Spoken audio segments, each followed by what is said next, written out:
Olympic team to comply with Trump's Keeping Men Out of Women's Sports executive order. The U.S. Olympic and Paralympic Committee, USOC, updated its policies to suggest it will comply with President Donald Trump's Keeping Men Out of Women's Sports executive order.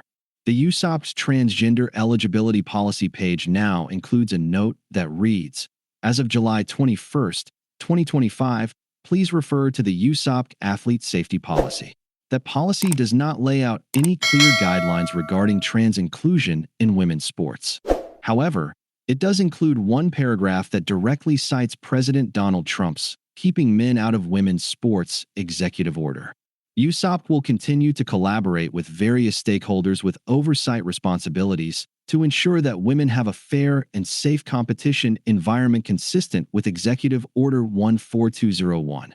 The policy reads, "As a federally chartered organization, we have an obligation to comply with federal expectations," USOC CEO Sarah Hirschland and President Gene Sykes wrote in a letter. "Our revised policy emphasizes the importance of ensuring fair and safe competition environments for women. All national governing bodies are required to update their applicable policies in alignment. The U.S. will host the Summer Olympics in 2028. USA Fencing was one of the first U.S. Olympic organizations to publicly announce it, has updated its gender eligibility policy to comply with the USOC's new guidance. USA Fencing addressed the new policy in a public statement, claiming that the change came in response to new guidelines released by the USOC. On July 18, 2025, the USOC released new athlete safety guidelines that all national governing bodies must follow under a federal executive order issued by the president earlier this year. In response, USA Fencing will implement the updated transgender and non-binary participation policy that was first published and shared with the fencing community on April 15, 2025. This policy will be effective August 1, 2025, for every sanctioned competition, the statement reads.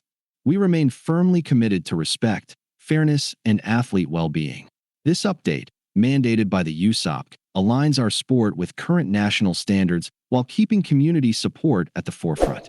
USA Gymnastics told Fox News Digital in June that it was assessing its gender eligibility policy after deleting a web page outlining its previous policy.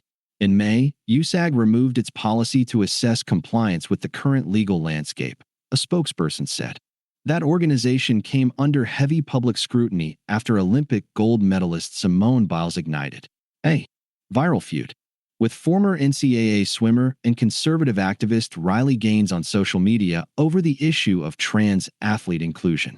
Biles suggested Gaines was the same size as a male in an X post, prompting immense criticism.